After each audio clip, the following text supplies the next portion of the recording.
Okay. Okay, so hello everybody. My name is Stephen Christian. I am, among other things, a medical student.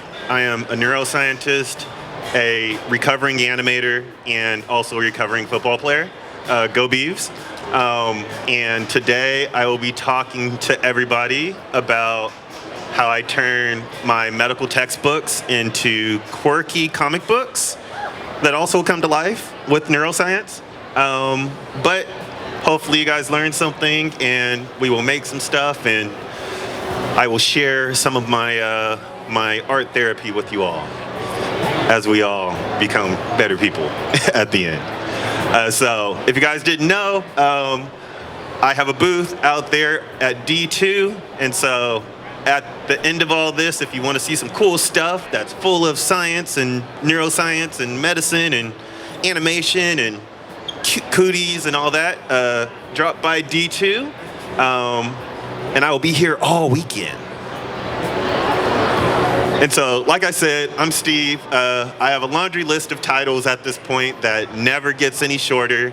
I am a medical student at the University of Nevada, Reno, a PhD student in an integrative neuroscience program, a former Beav. I used to play football at Oregon State. I was an animator for about 10 years, and I'm a contract creative consultant for Unity Technologies, among other things. And I like to just make cool stuff and put it on the internet and try to build, share how easy it is to do stuff with free stuff. Like, it's super fun.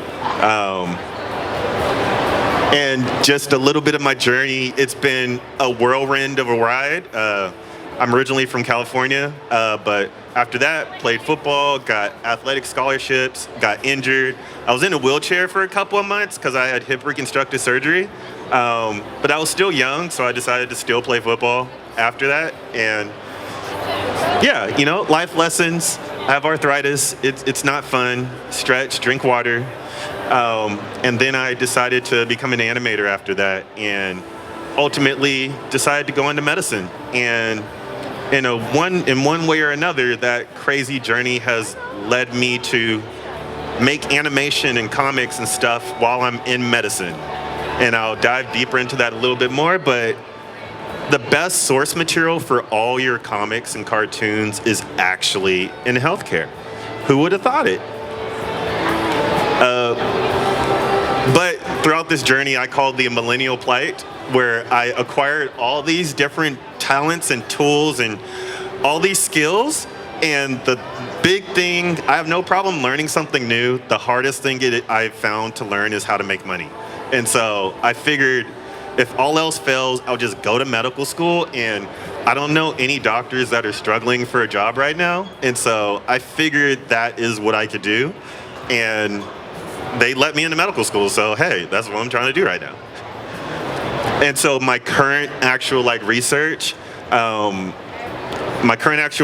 is as a neuroscientist, that is, I'm looking at emerging technology, mainly augmented reality, virtual reality, and artificial intelligence, and how that can be used to improve health literacy and education.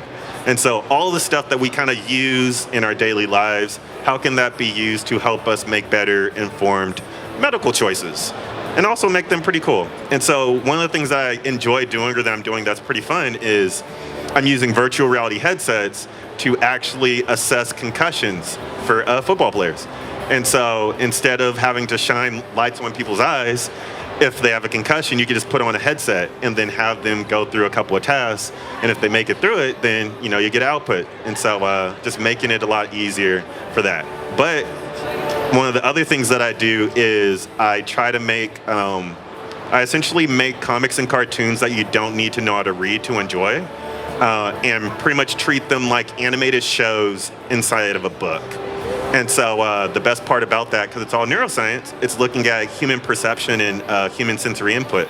And so I make, quite literally, I make books that sing to you. And so if you enjoy a song inside a book and you enjoy the book, and you'll spend more time with the book, I can say that you can get into medical school because you like books, and that's half the battle right there. And so one of the problems that I found in medical school as an artist navigating it is that there's a lot of jargon and there's a lot of buzzwords and a lot of text for us to essentially learn images, essentially, like learn like mental imagery. And a lot of it is just really, you know, the text of things that have done that are mechanisms or things that exist, right? And so one of the insights is that I found that most medical stuff that we have is pretty much just storytelling. And so each mechanism has a beginning, a middle, and an end. And if you know the beginning, middle, and end, that story, then you're more likely to get that question right, and you're one step closer to becoming a doctor. That's how it works. And an interesting thing about all of that storytelling aspect is that there's a lot of stories that are untold or have a basis in something that is very culturally relevant. And so I found out that there is a bacteria called a Cütie bacterium. Full name is Cütie bacterium acnes, and it is a gram-positive, slow-growing bacteria that glows orange under UV light, which is super random. Like, why are they putting UV lights on bacteria? And as of 2016, they've shortened the name of Cütie bacterium, so the shorthand is actually Cütie. And so the main cause of acne, the main bacteria that causes acne, is called Cütie bacterium acnes. And the shorthand for Cütie bacterium acnes is cooties. So if somebody has a pimple, as of 2016, if somebody has a pimple, they literally have cooties. Couldn't make this up. Medical literature, I literally took a board exam on this. And so because this is a thing, it lends to great storytelling, right? We all know cooties, but did you know that cooties cause acne? It just changes everything, right? But if the only way that you're going to know that information is you have to read a textbook and you have to sift through all this stuff and you will eventually come to that conclusion or that answer, right? But looking at this block of text and this being your source, your point of reference, it's not accessible, right? Like it's not accessible for the average person to just go through their day and want to be informed, right? They may know cooties, they probably didn't know that cooties existed and that they cause acne. And if you were to sift through all this, you would have deciphered it, but it's not out in front of you, right? And also, like, this is one of my main, like, textbooks that I use for, like, my board exams. Like, this is a billion-dollar company right here. Like, I need to get this, man. And so another resource is UWorld. For anybody that's in medicine or whatever, UWorld is sort of the conglomerate. And this is sort of like their version of introducing cooties, essentially. It's sort of sifted in here under like pathogenesis, but for the most part, you're looking at clinical features, pathogenesis, all this sciencey stuff. But what is actually a cootie infection, right? What does it actually look like? How do we get a pimple? What does that thing actually look like? And so if you were to look at any illustrations or any visual representation, this is typically what you get. Like, it's cool. I mean, it works. It's better than text, but you still kind of need words on the side or something to explain what the actual like words are. But ultimately, from part 1 to part 2 to part 3, these are the beginning, middle, and end. This is the comic here. This is the story that they're telling, right? In 3 images. They're not the best 3 image. It's probably not the best representation, but this is what they got. They're trying here. They're trying here. But in like every medical textbook, we have comics. Will they lead with, oh yeah, we have comics in our books? No, because they feel some type of way about it. But I have no shame, and there's nothing like it. People are getting Pulitzers with comics. Let's go. But this is the infection. This is how we get cooties.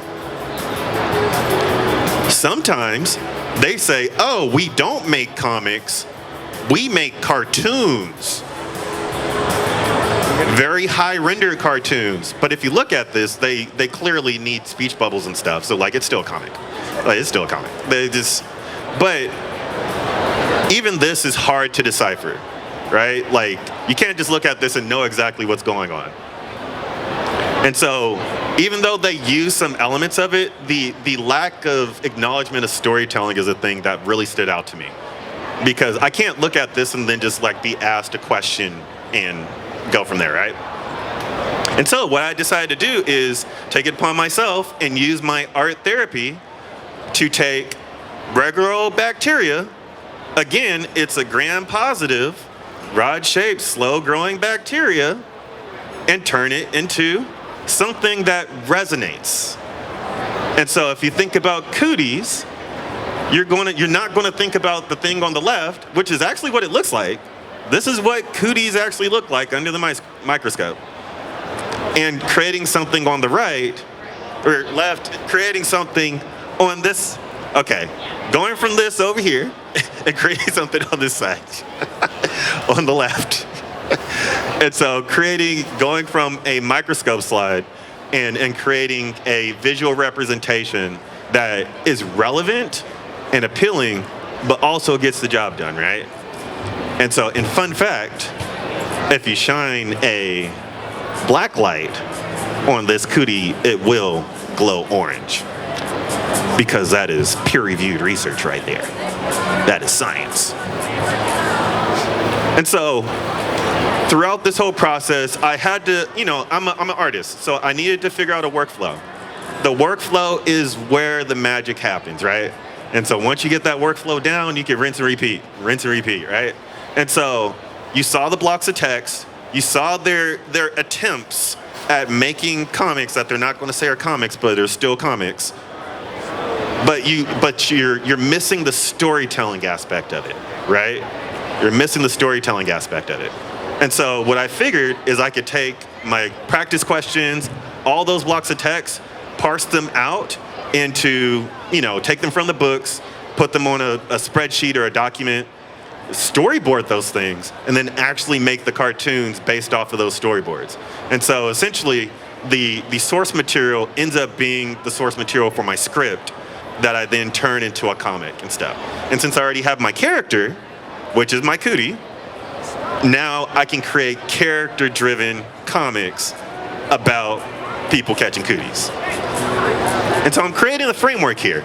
And mind you, I'm in the middle of board exams, I'm going in between classes, I gotta go to clinic and all that. So I'm stressing. I'm just like, man, I gotta figure this stuff out, right? And I kind of did. And so what I did is I literally took that framework, all that text, copied and pasted, because most of our stuff is digital. I storyboarded it out and create all the text for it and sketch it and everything. And then I actually just render it out fully. And so you see on this side, you have more of a representation of a story that's being told, right? And so the source material for this picture and this picture are the same thing. I wish I would have made a slide that actually shows both of those side by side. Dang it, missed opportunity. But these three pictures and that picture on the left are the exact same.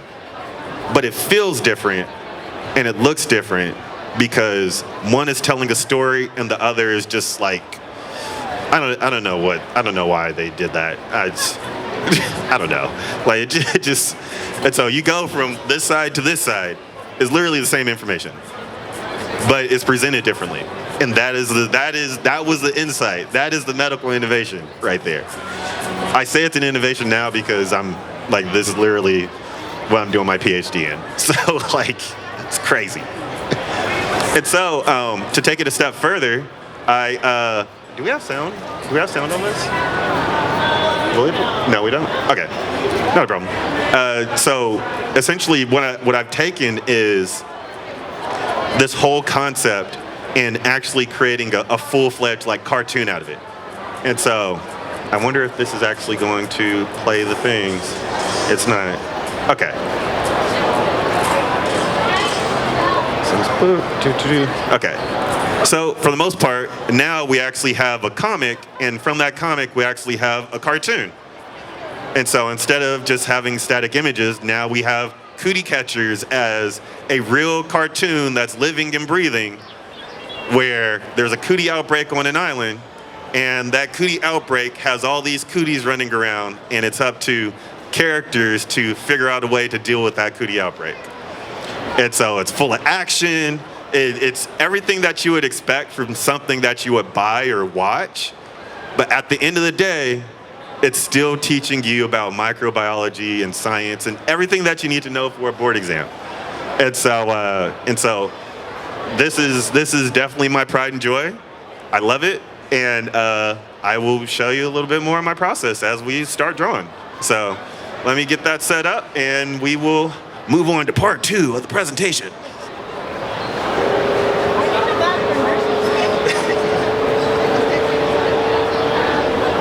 So one of the things I wanted to do before I get into like actually coloring the comic is just showing how I approach actually just designing a cootie, because it's as quirky as it is. Like, there's actually a process to designing cooties.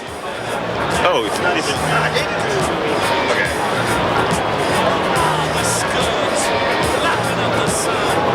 Are we here? Yeah. Okay. So now that we have a visual,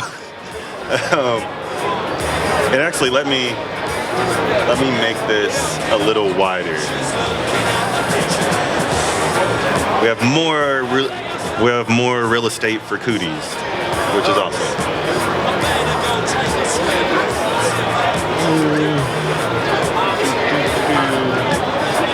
Perfect. Okay.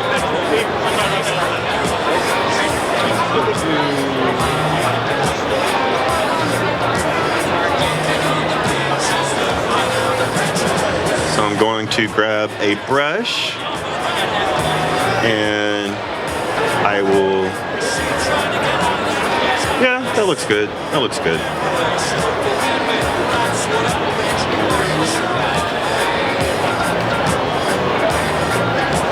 Get my color palette.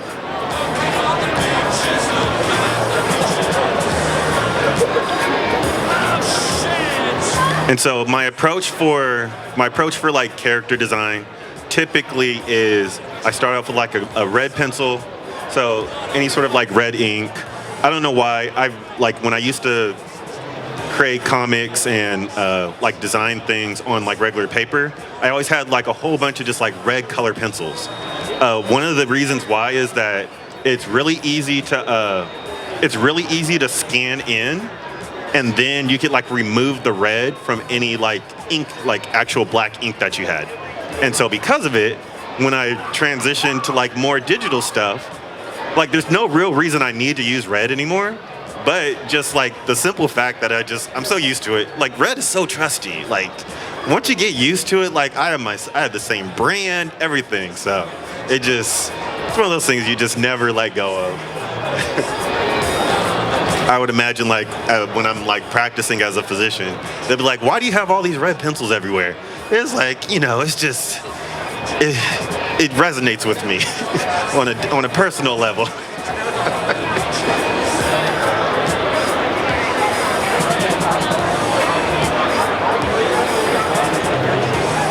Okay, so to go back to the previous slide, I feel like this becomes harder to navigate. Okay, so to go back to the previous slide, and I am going to try to just write down just sort of like some of the factors of like a Cutibacterium. And so a Cutibacterium is, it's slow growing. I don't really know how so there's a lot of like descriptions of things, like physical descriptions of things that actually are not physical descriptions. So like, how do you visualize, like, what does it look like for something to be slow growing? Exactly. But like, in order for us to recognize something under a microscope, or at least recognize something in a passage, we need to know that it's slow growing and that it's gram positive and all these, like all these like characteristics, right? And so it's slow growing. It is, gram positive.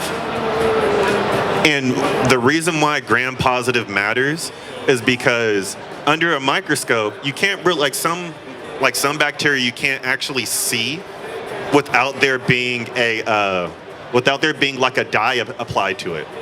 And so one of the ways that you could tell if something is like gram positive or gram negative, which are like two main sort of classes or like types of bacteria, is based off of the gram staining or like the staining of it. So if it's gram positive, it's going to be like blue. And if it's like gram negative, then it'll be like I think it'll be like red or something. I can't remember. Like it'll be like, it won't be blue. That's all I know. Like it won't be blue. And so if it's gram positive, you know it's gram positive because it's blue. And so typically you see a whole bunch of slides with a whole bunch of blue stuff everywhere, and then a whole bunch of non-blue stuff. And it just, you know, through the practice you learn. And so it's gram positive, right? And then it also glows orange.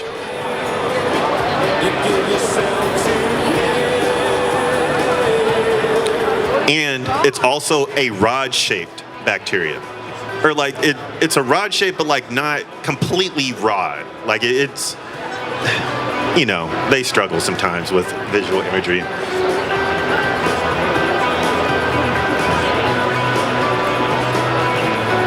And so this is what we get. This is what we have in terms of our character description for our cooties.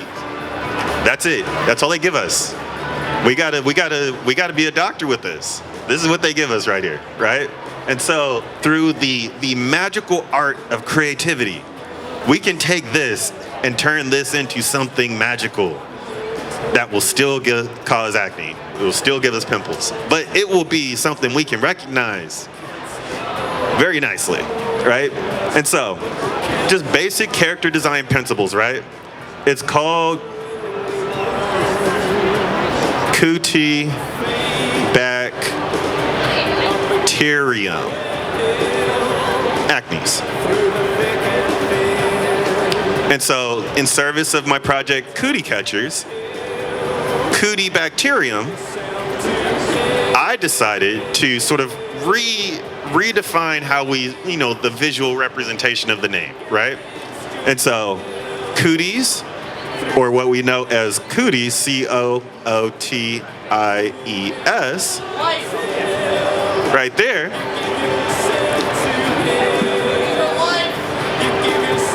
And they also give you pimples. And we're going to take the first part of the root word of Cütie Bacterium, and if you extrapolate that out,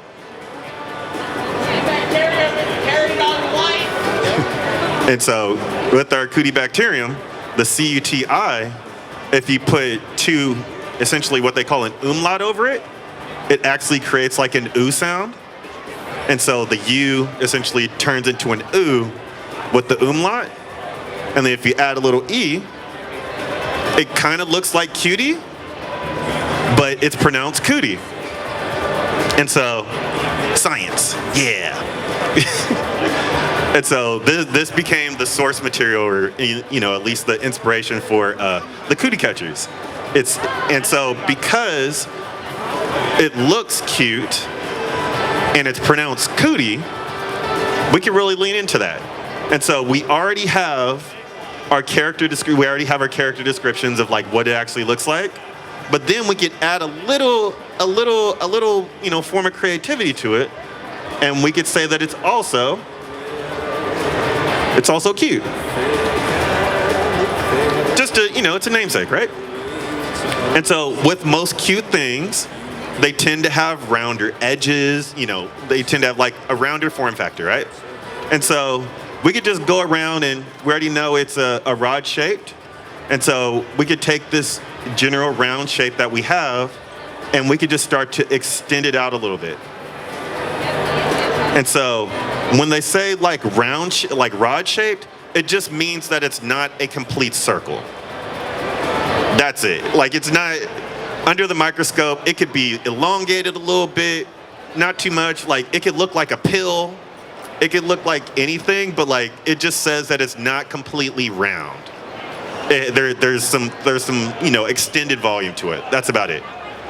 And so because of that, it gives us a lot of like flexibility in terms of how we like just essentially visualize it. And so that's what we got.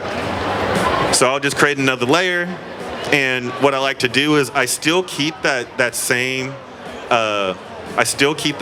red pen or like that red ink, and I pretty much just like layer I just layer more like red layers on top of it. And so at the end of it, it looks like a big cluster of just like red lines on top of red lines, but we make do with it.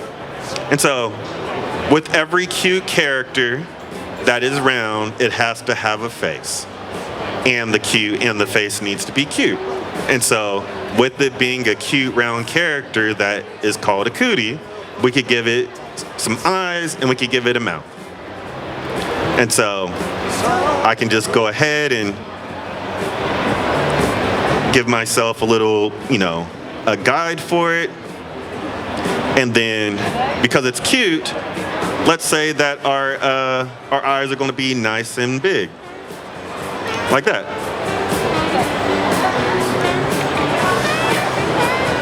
And then because it's a bacteria and it's kind of a nuisance, we'll just we'll give it like a little squiggly mouth. So just something simple, right? So we have a rod-shaped body. It's cute. It has big round eyes. We'll give it a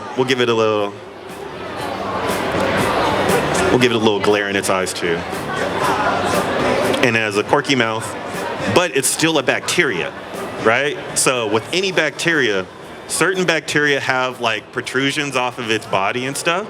So we could just add protrusions to the body, right? So little round, cute protrusions. Doesn't have to be crazy.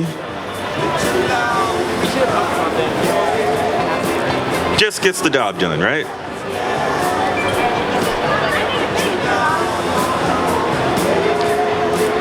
And so now our cootie is starting to take a nice little form right here, right?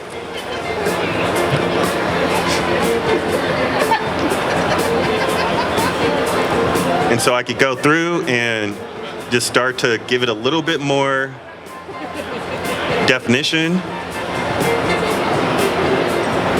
And so with these protrusions, it's good to be able to tell if the protrusions are like in front of the body or like behind the body. And so we could just like make that definition right now. And so some are in front, some are behind.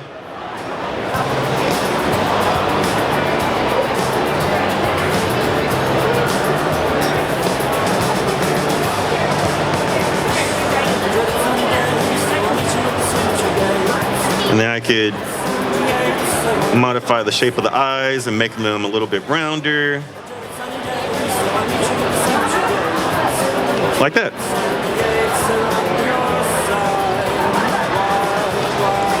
So now that we have our main body shape, I'll just lower this a little bit and I can move on to actually creating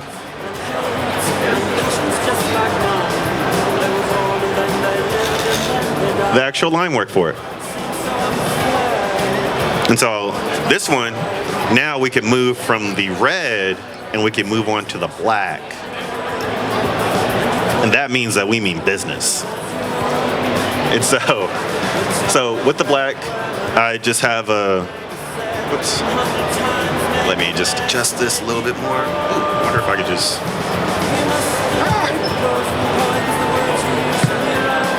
okay, there you go. Okay, so with the black, I could go in and I could just start tracing over the line work. And so with my work, so I realized that I developed this like interesting tendency to go very fast with like my line work, and partly because I don't have a trimmer, but I'm typically drawing when I'm really anxious. And so it's really hard for me to like do stable, like very clean lines, very slow. And because I just don't practice it because I'm practicing under like severe anxiety. And so that's just, medical school does that to you. You know, it's either that or have vices. I don't. I draw. I make cute stuff. And so bear with me. And so for the most part, go through, boom. I can create these, create the eyes. And you can really have fun with the line work. You don't have to like stay true to the lines that you create, because this is all part of the, you know, the exploration of the actual like art, right? And so sometimes, like this one right here, I thought it would be a good idea to have the protrusion in the back, but I think I'm just going to have it in the front, and then just like create a little protrusion like that.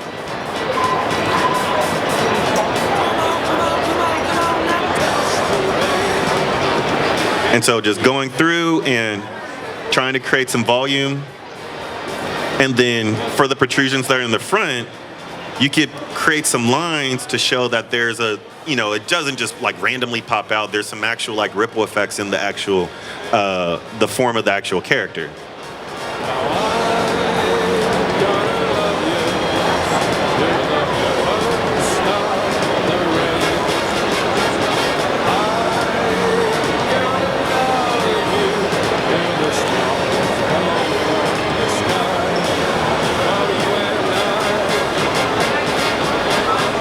And I think this is one of my favorite parts about actually creating characters, or just like sketching and like my process in general. And partly because this is where it really starts to take the form that like I imagined. And so everything else is kind of chicken scratch, and it like a lot of the lines get lost. But with this, I'm like really sealing the deal and like finalizing things.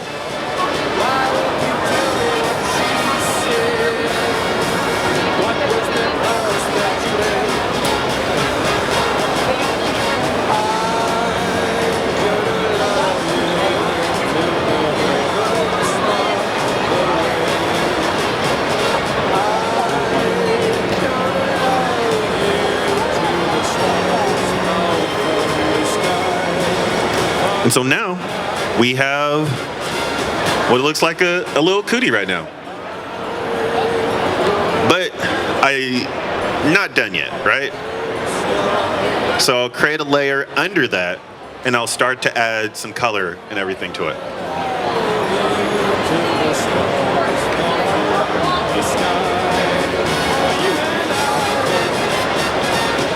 So I'll just get the eyes. And I'll just keep the eyes black.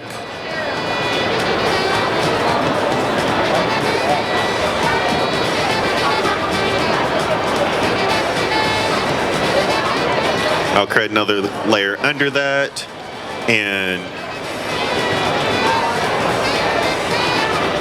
I'll start with like a purple tint. I know a lot of people that use like the lasso tool and all that. It's never really my thing, and so I tend to actually just like draw like pretty much make every line work sketch on it. I may use like the fill tool, but I never use like the lasso tool or anything. It just feels a lot more therapeutic to just scribble on paper sometimes.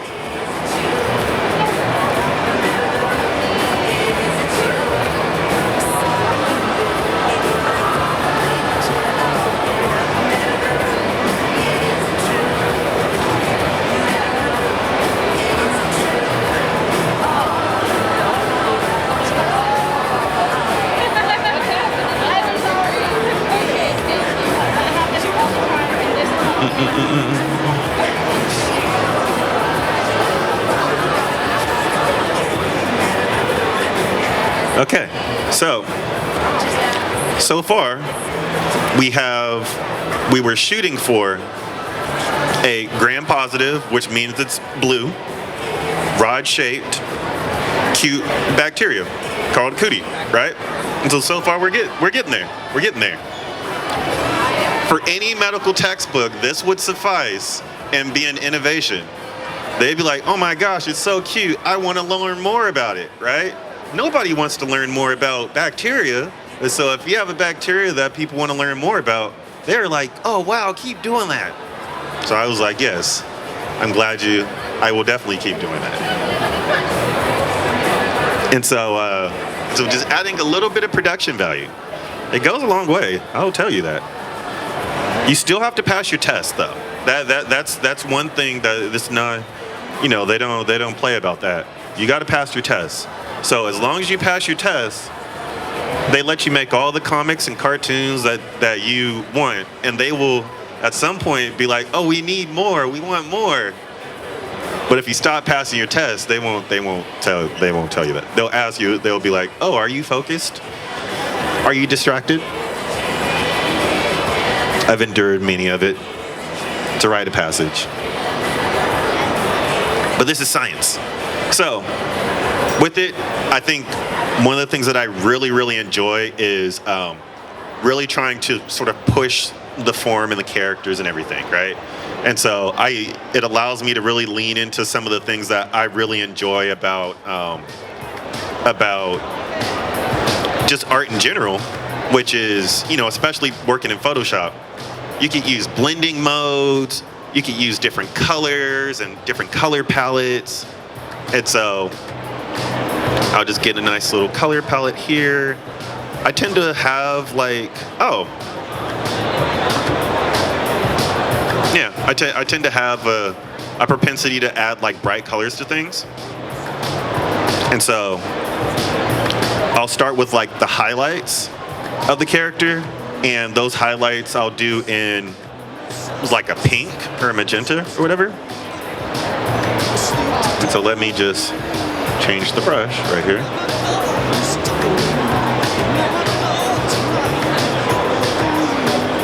Yeah. Boom.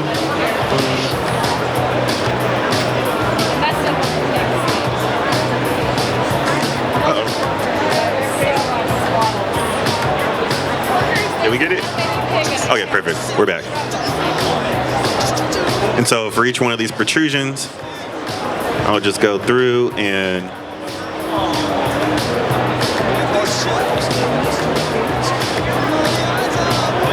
add just a little bit of highlights on them. So we'll just say that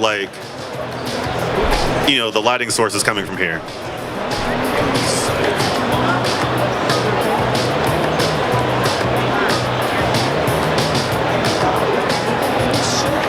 And it doesn't have to look crazy or accurate, because I'm pretty sure there's no rim light, there's no light coming to this side, but I don't care. It just makes it pop. Creative liberties for science.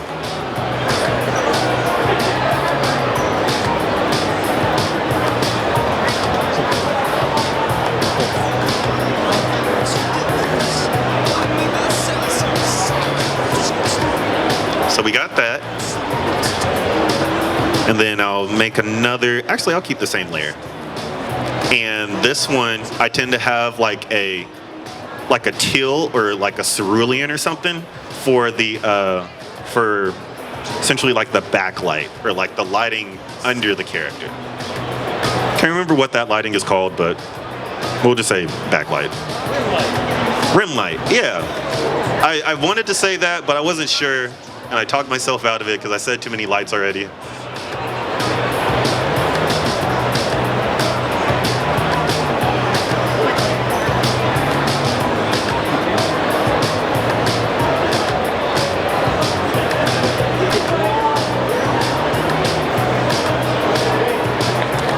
But as you can see, it's starting to have a little bit of a glow to it. It's starting to feel like it's glowing. And it's only 3 colors, right? So as a neuroscientist, this is me augmenting your perception. It feels like it's glowing, but it's not. But you can't tell me it doesn't feel like it's glowing. It feels real. Neuroscience. So I haven't picked my specialty yet, and one of the things I'm like basing the selection of my like physician specialty is on like the cool tricks that you could do. And so I'm like wavering around pediatrics, partly because there's a lot of cool tricks with kids that like you could do to like help like comfort them so that they don't cry often, especially infants. And so I'm still in the process of weighing my options, but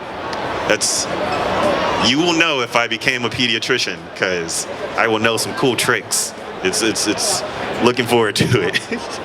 People always think like, oh yeah, it's because you like make cartoons and you do stuff for kids. It's like, no, it's because there's cool things that babies just do that are very fascinating.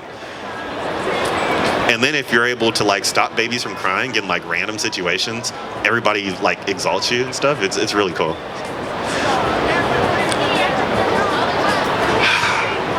Oh yeah, that's a niche right there. Which ironically, like, I'm a kid. Honestly, no lie, I don't really consider, like, I don't go to the point where I was like, oh, there's specific specialties for things. After she said that, like, that made sense. Oh yeah, I actually never thought about that ever up until now. Thank you. Now I get to go back to school and be like, hey, guess what I'm trying to be right now. Okay, so we have our lighting source. What I can do is I can explore the different blending modes. So say I don't like the one that I used, I could actually choose one that probably fits a little bit more of like what I, based off of like the base that I had, right?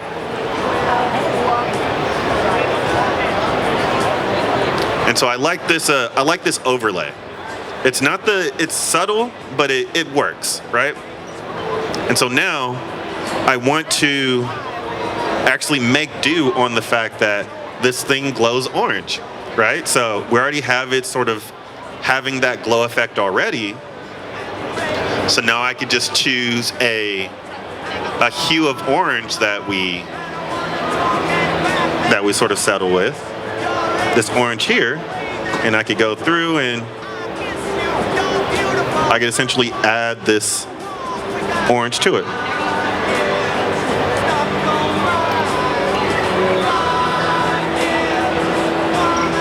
And so this is like the lowest, so this is the layer under the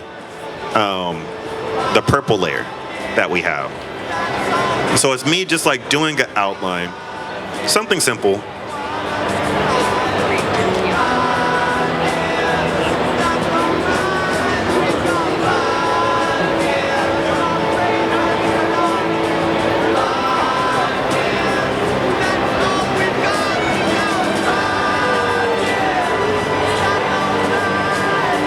Like that, right? So it's cool. Not my best work. It's cool. But let's see if we could take it a step further. So I'm going to get rid of the background. Yeah, I'm gonna just get rid of the like background sketch that we had, and then I have my orange layer right here, and I could go up to my filters. And I could apply a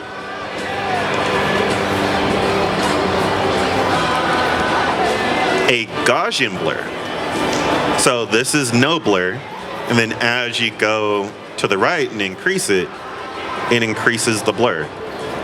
That's too much blur. Okay, there you go.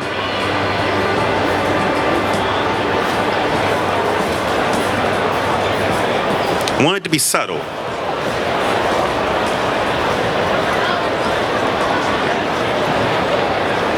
And we'll go with about 8 or 9. We'll go with that, yeah. And then last but not least, I'll start to add a little bit more orange.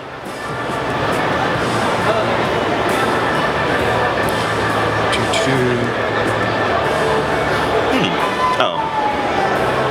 make sure that I'm actually on a drawing layer and not using a paintbrush. Okay. So boom, boom, flow.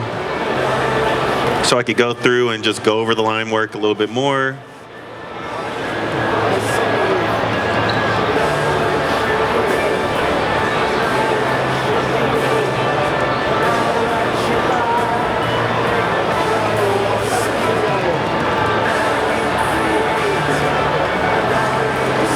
And going back to the creative liberties, I'm just going to just experiment a little bit more.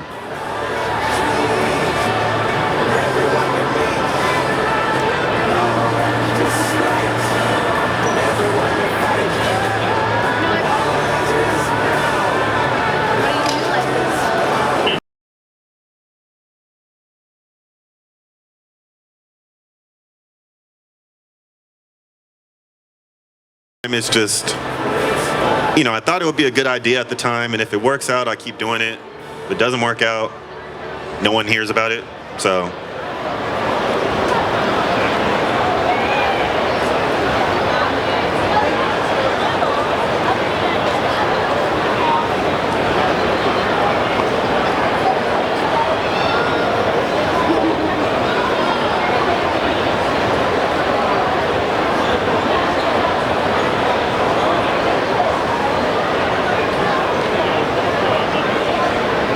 So it looks like a hot mess right now.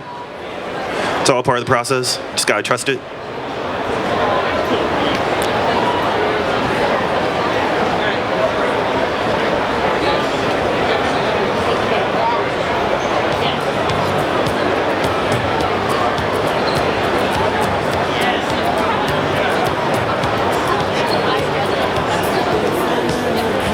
And then I'll add a little bit of white.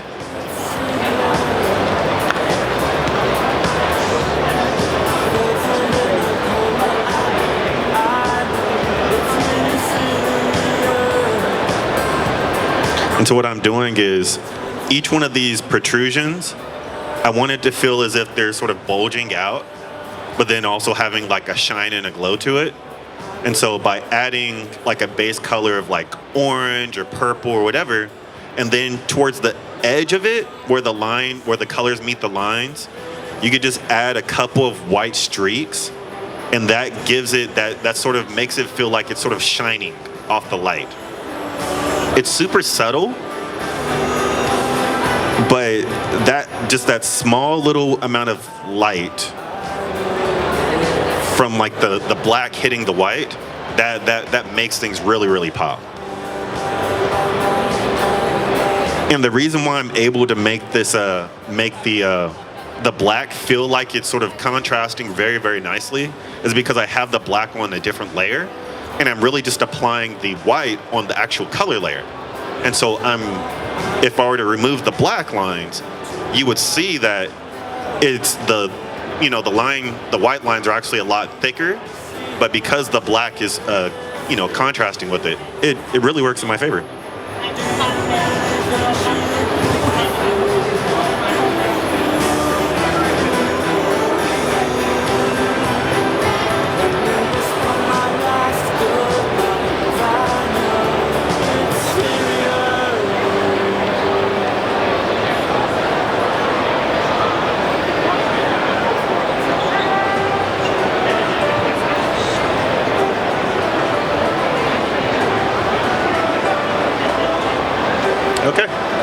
So, now that I have that, I will do a fun little trick that allows me to put these all in a folder. So, boop, and boop, just like that.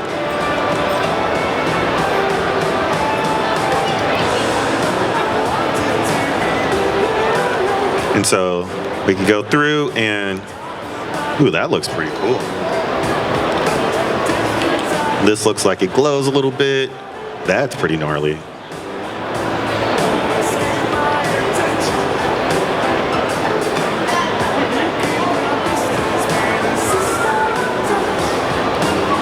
And I tend to just like at the end of this, after I lay down all the colors, then I'll go through and I'll just select something that like really gives me the feeling and the vibe that I'm going for, right? So we're trying to make it like an orange glow, right? So we have the outside, which is already glowing, and then we have, what looks like a hard light, and that really feels like it's like, emitting some sort of light, right? And so this is one of my favorite parts is I get to sort of be surprised with the applications of the colors that I did by just seeing all the different like filtering modes and stuff. And so I kind of like this. This looks nice. This looks nice. And so now I could actually take this a step further, and I'll just duplicate this, and I'll turn this into a smart object. Actually, I don't want these things. Yeah, I'll just turn this into a smart object. I don't want this, I don't want these like light guidelines anymore, so I'll just mask those away. And then I'll make this a little bit bigger. I'll hide this. And then I'll show you some of my secret sauce to really make my my character designs really, really pop, right? So yeah, I use it's 3 layers. And this is, I can't remember how I learned this, or I didn't like completely come up with it, but I've been running with this for years. And so I create 3 layers, like a base layer, and then two other layers, right? I will hide the top layer. The bottom layer, I'm going to add another Gaussian blur on it. So just add a blur, and typically it's a blur to where like you could barely see like the definition of the character. I'll do that, and that blur allows me to go through, and it's just going to let me like focus on the line work and stuff.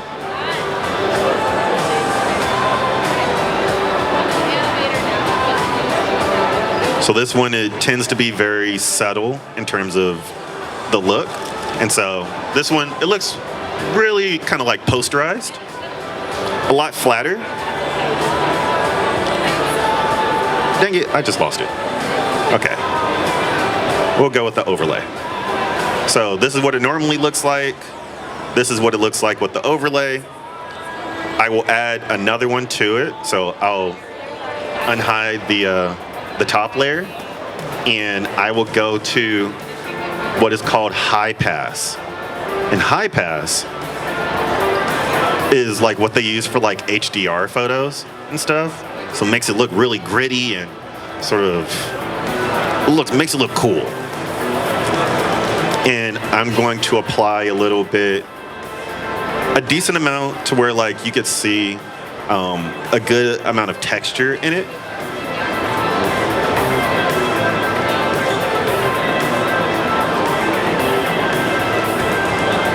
So we'll go with 20. And then I will use my blending modes again.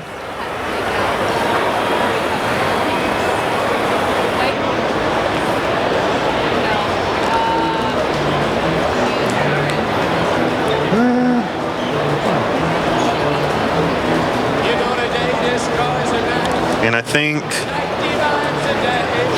I don't know, how are we feeling? Do we like hard light, vivid light, or linear light? Like hard light? Linear? So we have linear light, we have vivid light, and we have hard light.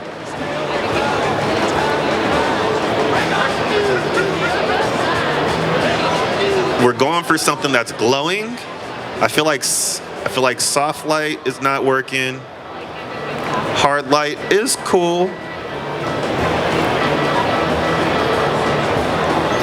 I think I'm gonna go with the vivid light. We want it to be vivid, right?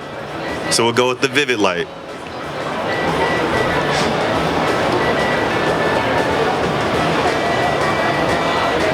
And so even though it's subtle, you will be able to tell the difference, right? So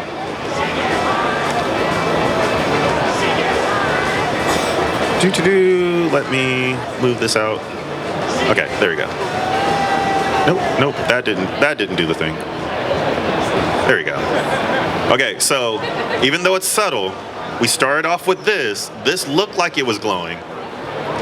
And now with adding the other two ones, now it really looks like it's glowing. It really makes it look like it's popping, right? And that's just because we added,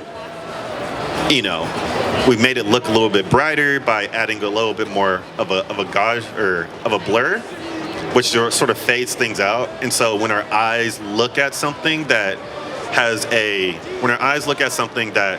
very solid color and then it blurs out, it just appears, or we perceive it to be brighter. And if it's a brighter color, then we perceive it to be a light source. And so with that, being able to make something like a Gaussian blur with a bright color, we essentially can simulate light and essentially simulate emitting light, which is really nice.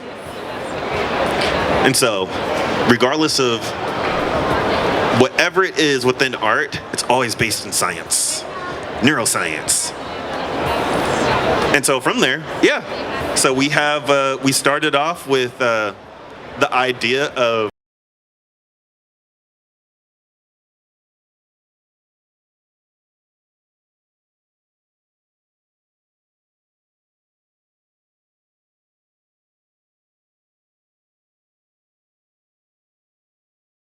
actually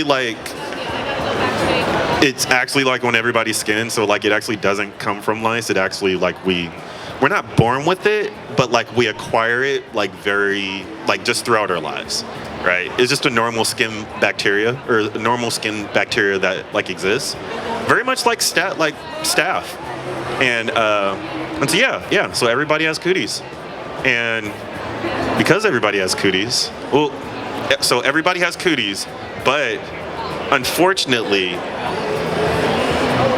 boys have more cooties than girls, and it's because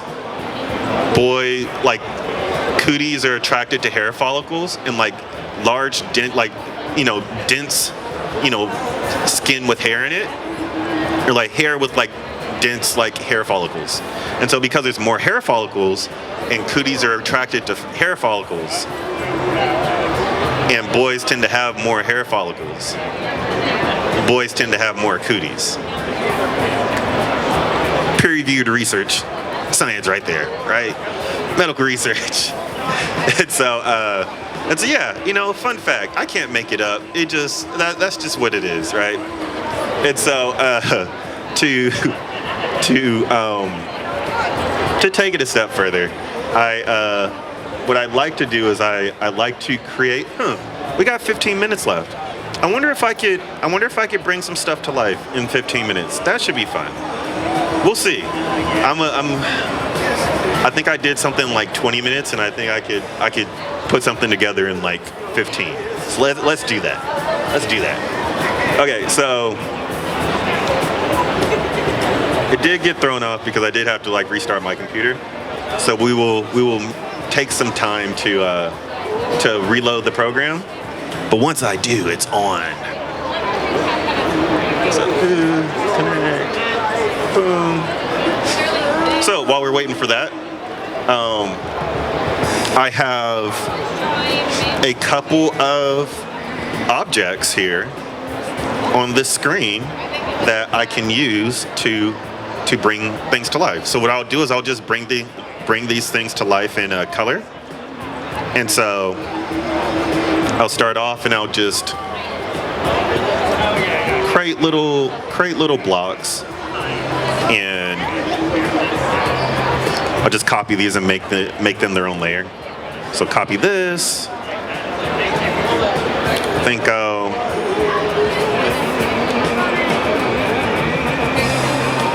I'll copy this one.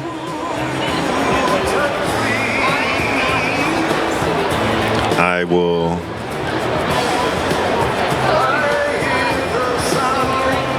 copy this one. And so for, I think the past year, I've been telling everybody that like I have books that I'm like planning on like bringing to life or like augmenting so that they like have animation and stuff on the pages.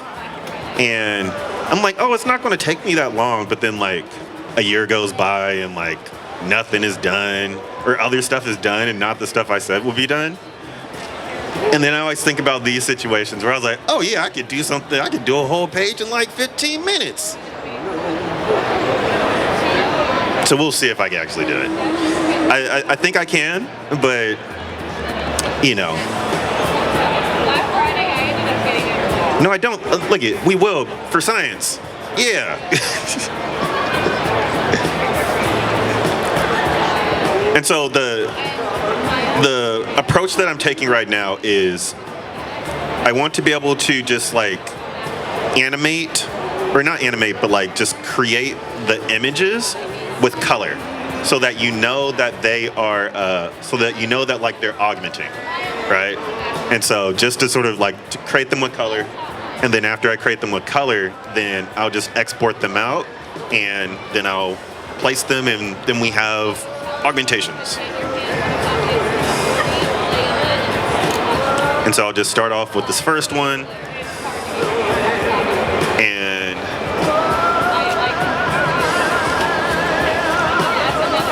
normally I have like a good color palette. This is I don't want to say this color palette sucks. It's just not good. I don't want to do grayscale.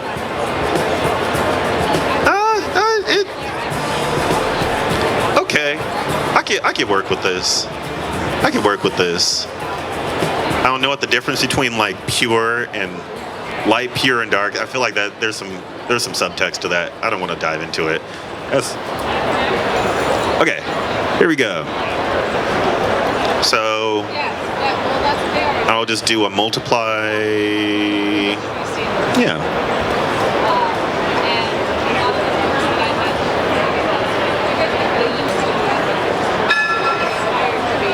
There we go. Now we're moving. Oh, wow. I could have just used this the whole time. Yeah, I like this better.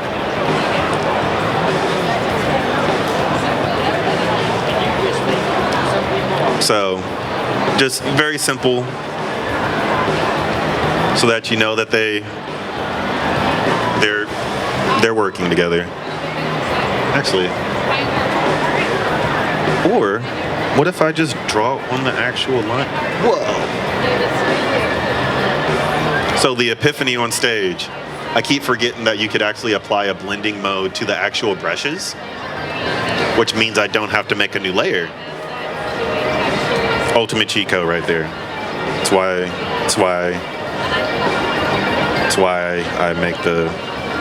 I'm in medical school. Yes. Okay, so with this one, this is the second panel. We got the water.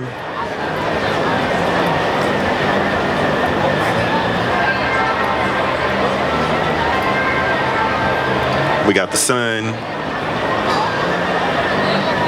We'll say red skies. I don't know why, because it's a Cütie outbreak, so that's scary. So we have to have red skies because that means something. I'm not sure what it means, but there's probably like a research study on like the subtext and the connotations. Yeah. And so we have that. I'll add some green. So that's that. Now we have this one. I'll just focus on the green. Right there. The green for the grass. If I can pull this off in the next 9 minutes, I think I'm gonna give myself a raise.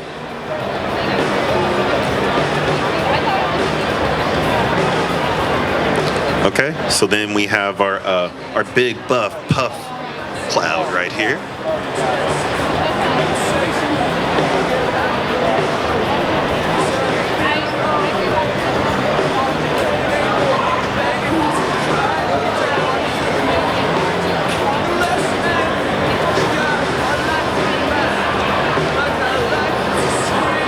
And then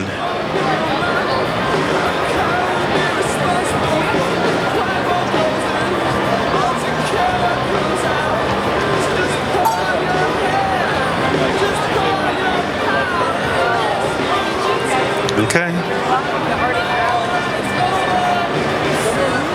And so in my actual story, Cütie Catcherz, I actually made the cooties pink. Why did I do that? Science. I don't know. Like it's just easier to it just pops off the page a lot more. And then I think I like came up with the reason for it in like the story. I was just like, oh yeah, because they had a dye that like turned them pink or whatever, so they are blue, but they're pink today. I don't know.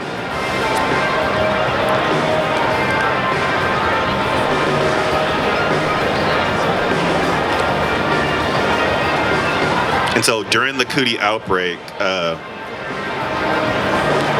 everything that happens is kind of like a play on cooties. So there's like the cooties, and then there's like the cootie clouds, and or there's a play on like the oo sound, like the U with the like two dots on it.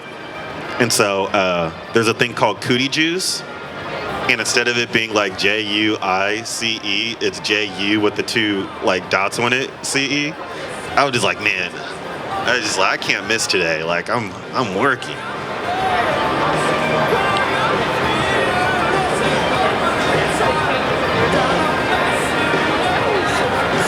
Okay, so this is what we got in terms of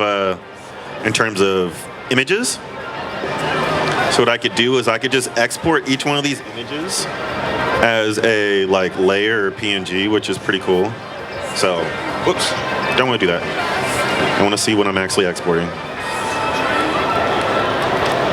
So we'll have each one of these be its own little image that gets exported. And so we'll just export them, and we'll do these on my desktop like that. And then we will open this up. So this program is called Unity. This is a program that I use it's a program that I use for all of my like animation and like augmentation stuff. And so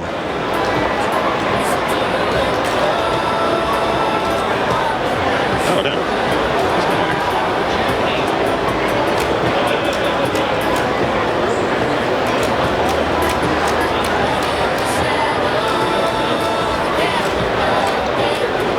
And so essentially I have an image right here.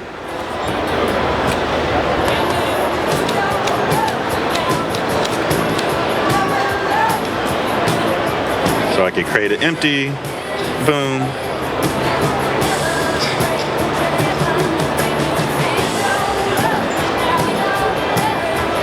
And I got 5 minutes. Can I do it? Yes, I can. Oh, okay. I was tripping. Okay. So let me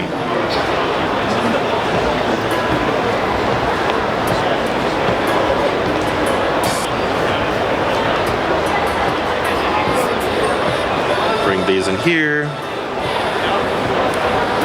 Let me apply these here. Do single. Boom. And then each one of these will have its own layer.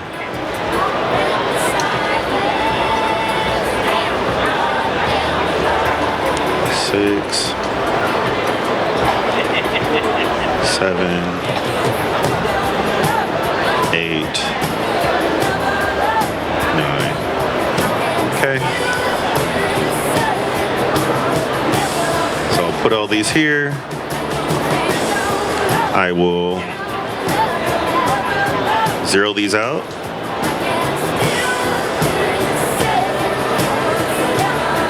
Making smaller, obviously.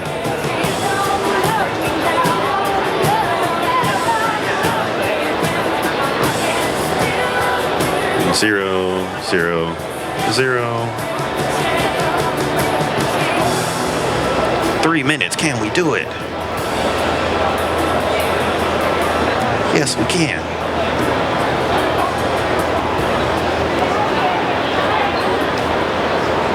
Okay. So we have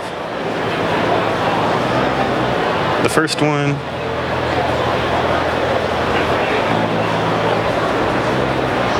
Second one.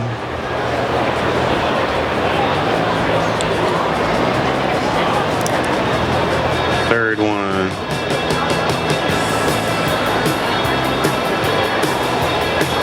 And so for those that like to print in color, but don't like the prices of color, in terms of how much it costs to print in color, this is a little bit of a cheat code.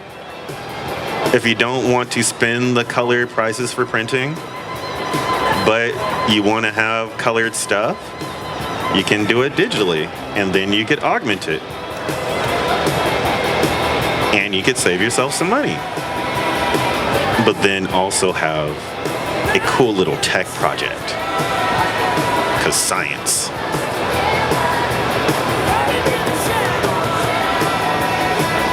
And so, we'll do this. Boom. And I will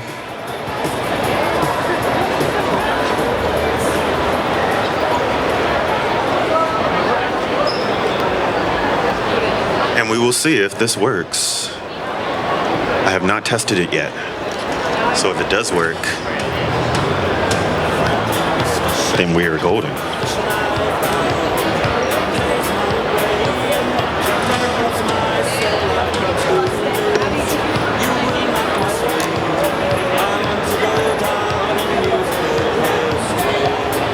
Is it? No, it's not. Thank you.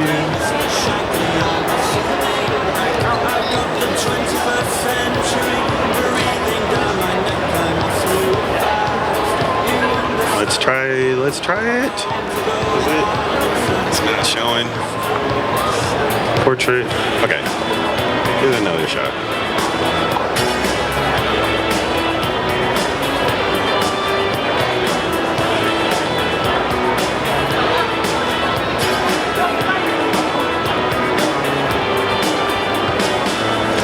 Oh, perfect. Yes, yes.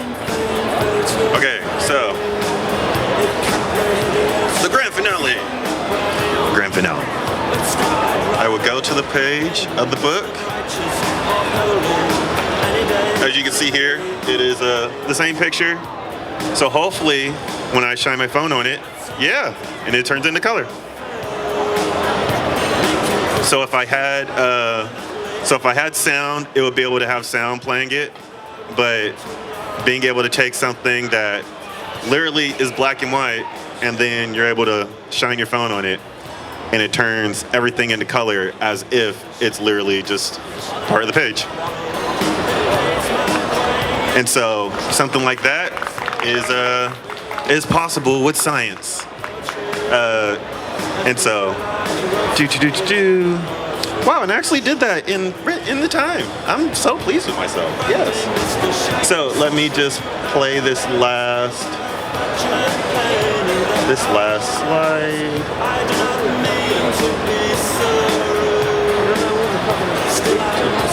So again, my name is Steven Christian. You can find Cütie Catcherz on Kickstarter, and also you could drop by the booth at D2 to check out more stuff about science and things coming to life. And yeah, thanks for rocking with me, and thanks for learning about cooties and learning my process for turning something from something from a medical textbooks like this, which is actually my book for like my next board exam, into something like this. So thank you.